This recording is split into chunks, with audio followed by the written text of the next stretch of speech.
நல்லா ஓம் சக்தி சொல்லணும், பராசக்தி சொல்லணும். சாய் ஒளியில இப்ப தெரியுவா, சரியா?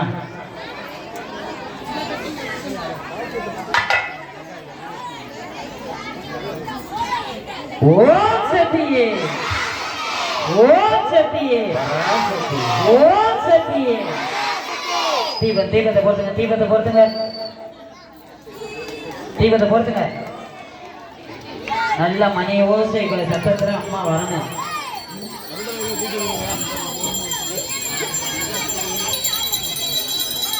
ஓம் ஓம் சக்தியே, ஆதிவன சக்தியே, ஓம் ஓம்